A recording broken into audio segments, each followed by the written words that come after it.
एलिमेंटारी शिक्षक संघ ओस्टा तरफ जटणी गोष्ठी शिक्षा अधिकारी अवसरकालीन सभा बहुत धूमधाम पालित हो जाइए। किछि शिक्षकों उक्त सभा को विरोध सत्वे कौन प्रभाव पड़ना। 300 ऊर्ध्व शिक्षक शिक्षयित्री यह सभार जोगदे सरस सुंदर करने सह जटणी विधायक श्री विभूतिभूषण बलवंतराय अतिथि भाव जोगदे शिक्षक मान प्रोत्साहन देते। किछि अणशिक्षक मनोवृत्ति थिबा लोक शिक्षकता को आपणी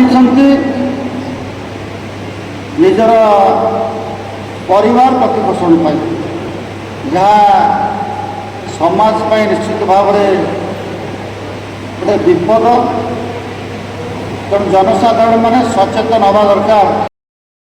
क्रम भगवान जगन्नाथ जो बहुत बहुत भलरे होची। एठी समस्त टीचर जटणी एलिमेंटारी शिक्षक संघ समस्त सहयोग और उत्थान सहयोग माननीय विधायक द्वारा सहयोग और आमर चेयरमैन जो समस्त भल भाव कार्य चली। आम प्रभु पाखे कृतज्ञ और समस्त शिक्षक शिक्षयित्री मान पाखे कृतज्ञ से आमर मान रखी मुझे कही।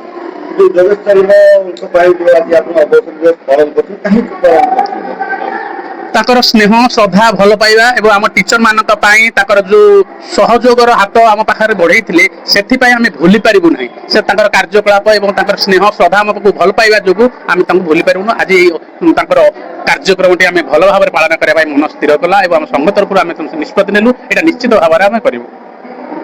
सुबुद्धि पोस्टार खोर्धा जिला इसी मेम्बर आज आमर बीओ जोगेश चंद्र सामसियांकर अवसरकालीन सभा यही सभार आयोजन जटणी एलिमेंटारी टीचर एसोसिएशन एवं पोस्टा द्वारा करा जायछि। बहुत धूमधाम रे एटा पालन करागला। एथिरे समस्त मोचासीन अतिथि आसी पहुँचले यथा समय पहुँचती एवं सभाटी को सुचारू रूपे करा जायछि। समस्त शिक्षक मानकर एते सहयोग बहुमात्रा रही। जेते बाधा विघ्न थिले भी आज भल भाव सभाटी होईछि। जो माने शिक्षक मानकर हृदय को छुई थांती शिक्षक मान हृदय कहीं छुई थांती जदि से शिक्षक मानकर बंधु है कि शिक्षक मानक पई निजर समस्त कार्य को उत्सर्ग करथिबे ताले से शिक्षक मानकर प्रिय होई परिबे। सेही भली जने व्यक्तित्व होचने हमर जोगेश चंद्र सामंत सर। तांकर खूब कम अवधि एते कम अवधि भितर मात्र 10 मास किंतु 10 मास अवधि भितर आमर अनेक गुड़ी समस्या थिला दीर्घ 3-4-5 वर्ष भितर जोड़ा आम समाधान कर पारु नथिला। एवं सी एभली जने व्यक्तित्व समस्त कार्य गुड़ी को शिक्षक मानकर जेते समस्या गुड़ी को आमे कहिबा पूर्वरु आम संघ को डाकिकी गोटी गोटी करी समाधान करछथि। एवं आउ जो किछि किछि रहिछि तांकर मध्ये दुख रहिला जे आउ जदि किछि समय होते पाइले हमर मध्ये जीरो हो जाइता। तो सेही पई माने आजिरो जो सभा हुए तो तांका पई आम तरफ किछि नुहे आमे आउर जदि किछि करि पारि थांतो बहुत भलो होई थांता। तेणु ए आउछि आम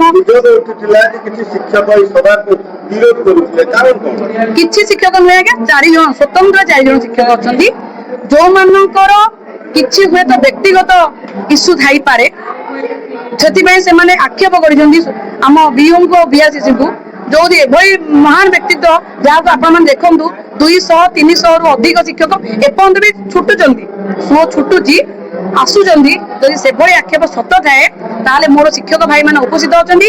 आपण तांकर स्टेटमेंट नियंतु कौन शिक्षक तांका विरुद्ध रे कहिबे नाही कि से जो दोष लगेइचंदी दोषारोप करचंदी अर्थ आदाय करचंदी से भली कौन परिस्थिति हेनी। संघ आमे हमर संघ हमर चांदा कलेक्शन करिचु मेंबरशिप कलेक्शन करिचु आमे कार्यक्रम टी करिचु आ ए कार्यक्रम रे मो शिक्षक मो ब्लॉक रो समस्त शिक्षक शिक्षयित्री भाई बहन माने हमको संपूर्ण सहयोग करचंदी। काहे कि ना से माने सेही व्यक्ति माननकु सेतिकी अंतर्गत भल पाउचंदी आम पई नुहे तांकर विरल व्यक्तित्व पई। तबे जाओ आपण माने आसिकी पहुंचीचंदी बहुत धन्यवाद। सत्य सत्य अनुसंधान करबा बेले मो शिक्षक भाई बहन माने उपस्थित अछंदी तांकर स्टेटमेंट मध्ये आपण नै पारे। कर्मकर्ता संघीय कर्मकर्ता निज हाथ खर्च करके प्रोग्राम टी साफल्यमंडित करछु। बाकी आपण सेमान कथा जो कहले शिक्षक संघ से माने कोनोसी संघर अंतर्भुक्त नुहंती एवं आम जिलापाल को निकट रे लिखित भाव दबु जे सेमानकर जो संघ बोली दाबी करछन ताकू रिजेक्ट करा जाऊ सेमानकर सभ्यपद को रद्द करा जाऊ। कोनोसी से माने कोनोसी शिक्षक जणेले शिक्षक मध्य सेमानक सपक्ष नांती। आज्ञा से होचंती बेपारी शिक्षक नाम रे सेमाने प्रकृति रे बेपारी। आपनक माध्यम रे मु सारा ओडिसा वासी एति कहू जे जो माने देखुथेबे ପ୍ରକୃତରେ ସତ୍ୟାସତ୍ୟ ଅନୁସନ୍ଧାନ କରାଯାଉ, କୌଣସି ଆଦାୟ ହେଇନାହିଁ ଏବଂ ଏତିକି କହିବାକୁ ଶେଷରେ ଆମର ବିଓ ବହୁତ ଭଲ ବୋଲି ତ ଆଜି 250 ରୁ 300 ঊର୍ଦ୍ଧ୍ୱ ଶିକ୍ଷକ ଏଠି ଯୋଗ ଦେଇଛନ୍ତି। ଯୋଗେଶ୍ୱର ସାମସିଙ୍ଗାର ex BO Jatani BO office ମୁଁ ଆଜି ବହୁତ ଆନନ୍ଦିତ ଯେ 10 ମାସେ ମୁଁ ଆଜ ଏ ବିଓ ରହିଛି ଜଟଣୀ ବ୍ଲକର।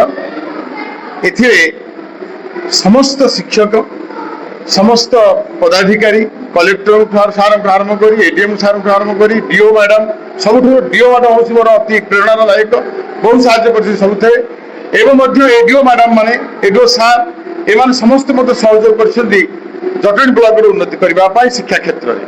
ଏବଂ ଜଟଣୀ ବ୍ଲକର ଶିକ୍ଷକମାନେ ଏତେ ଭଲ ଏବଂ ସମସ୍ତ କାର୍ଯ୍ୟ ମୁଁ ଯାହା ନିର୍ଦ୍ଦେଶ ଦେଇଛି ଡିଓ ମ୍ୟାଡାମ ମୋତେ ଯେଉଁ ପ୍ରକାର ନିର୍ଦ୍ଦେଶ ଦେଇଛନ୍ତି ତାହାକୁ କାର୍ଯ୍ୟକାରୀ କରିବାରେ ମୋର ଶିକ୍ଷକ ବନ୍ଧୁମାନେ, ମୋର ସିଆରସି ବନ୍ଧୁମାନେ, ମୋର ବିଆରସି ବନ୍ଧୁମାନେ, ମୋର ଏଡିଓ ବନ୍ଧୁମାନେ ସମସ୍ତେ ମାନେ ଆନନ୍ଦର ସହିତ ଏବଂ ନିଷ୍ଠାର ସହିତ ସମସ୍ତ କାର୍ଯ୍ୟ କରି ସଫଳ ରୂପାୟନ କରିଛନ୍ତି। ସେଥିପାଇଁ ମୁଁ ସମସ୍ତଙ୍କୁ ଧନ୍ୟବାଦ ଦେଉଛି ଏବଂ ଆମ ସଂଘର ନେତାମାନଙ୍କୁ, ଓସ୍ତା ସଂଘ ଲିଡର ମାନଙ୍କୁ, ଏଲିମେଟ ସଂଘ ନେତାମାନଙ୍କୁ ମୁଁ ଧନ୍ୟବାଦ ଦେବି ଯେ ସେମାନେ ଏଇ ମୁଁ ରିଟାୟାର ପରେ ମୋର ସମ୍ବର୍ଦ୍ଧନା କରିଥିବାରୁ ଏବଂ ସମସ୍ତେ ଯୋଗ ଦେଇଥିବାରୁ ମୁଁ ସମସ୍ତ ଶିକ୍ଷକମାନଙ୍କୁ, ଶିକ୍ଷକ ଲିଡର ମାନଙ୍କୁ ଏବଂ ସାମାଜିକ ବନ୍ଧୁମାନଙ୍କୁ, ମିଡିଆ ମାନଙ୍କୁ ସମସ୍ତଙ୍କୁ ମୋର ଆନ୍ତରିକ ସହିତ ଧନ୍ୟବାଦ।